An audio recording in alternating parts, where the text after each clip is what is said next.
ನಮಸ್ಕಾರ. N R news ಕನ್ನಡಗೆ ಸ್ವಾಗತ ಸುಸ್ವಾಗತ. ಬಾಗಲಕೋಟೆ ಜಿಲ್ಲೆ ಜಮಖಂಡಿ ತಾಲೂಕಾ ಉಪಕಾರಗೃಹಕ್ಕೆ ಡಿಜಿಪಿ ಶ್ರೀ ಅಲೋಕ್ ಕುಮಾರ್ ಹಾಗೂ ಶ್ರೀ ಸದಾಶಿವ ವನಜಕರ್ ದಿಢೀರನೇ ಭೇಟಿ ಹಾಗೂ ಜಮಖಂಡಿ ತಾಲೂಕಾ ಕಾರಾಗೃಹ ಒಳ್ಳೆಯ ಕಟ್ಟಡವಿದು, ಅಲ್ಲಿದ್ದ ಕೈದಿಗಳ ಯಾವುದೇ ಕುಂದುಕೊರತೆ ಇರುವುದಿಲ್ಲ ಅಂತ ಡಿಜಿಪಿ ಅವಲ ಹೇಳಿಕೆ ನೀಡಿದರು. ಆರ್ಪಿಐ, ಡಿಎಆರ್ ಬಾಗಲಕೋಟ ಮತ್ತು ಸಿಬ್ಬಂದಿ ವರ್ಗದವರು, ಜಮಖಂಡಿ ಡಿವೈಎಸ್ಪಿ ರೋಷನ್ ಜಮೀರ್ ಅಹಮದ್ ಸರ್, ಗ್ರಾಮೀಣ ಪೊಲೀಸ್ ಠಾಣೆ ಪಿಎಸ್ಐ ಗಂಗಾಧರ್ ಪೂಜಾರಿ ಹಾಗೂ ನಗರದ ಪೊಲೀಸ್ ಠಾಣೆ ಪಿಎಸ್ಐ ಅನಿಲ್ ಕುಮಾರ್ ಸಹ ಇದ್ದರು. ತಾಲೂಕಾ ಉಪಕಾರಗೃಹ ಅಧೀಕ್ಷಕರಾದ ವಿಡಿ ಕುಮಾರ, ಸಹಾಯಕ ಜೈಲರ್ ಎಸ್ಆರ್ ಪಾಟೀಲ, ಜಮಖಂಡಿ ತಾಲೂಕಾ ಉಪಕಾರಗೃಹ ಸಿಬ್ಬಂದಿ ವರ್ಗದವರು ಎಲ್ಲರೂ ಉಪಸ್ಥಿತರಿದ್ದರು. ವರದಿ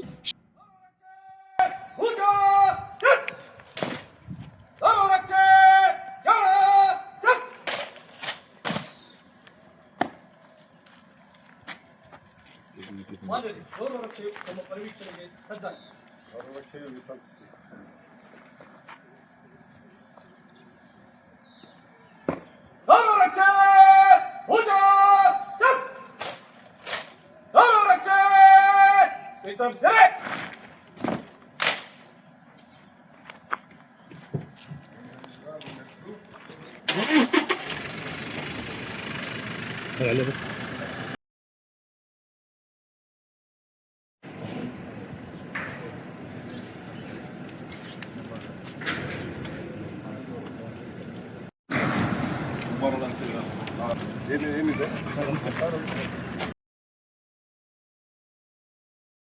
ಸಮಸ್ಯೆ ಏನಿಲ್ಲ. ಮತ್ತು ಜೈಲ್ ಭಾಳ ಚೆನ್ನಾಗಿ ಕಟ್ಟಿದ್ದಾರೆ. ಜೈಲೊಂದು ಜಮಖಂಡಿ ಸಬ್ ಜೈಲ್ ನೋಡಿದಂಗೆ ಆಯಿತು.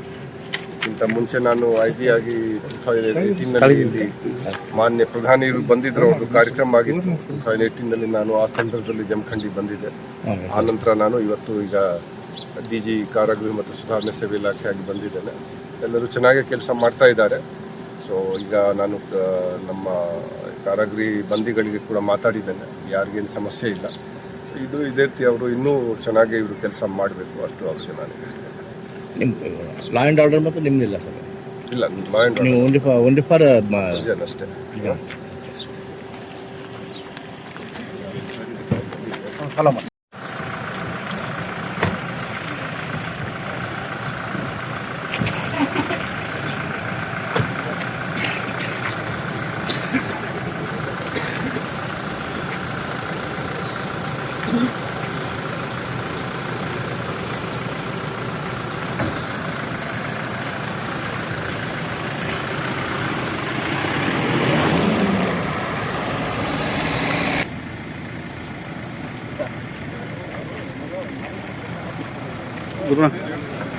ಹೆಸರು ಕರ್ಕೊರಲ್ಲ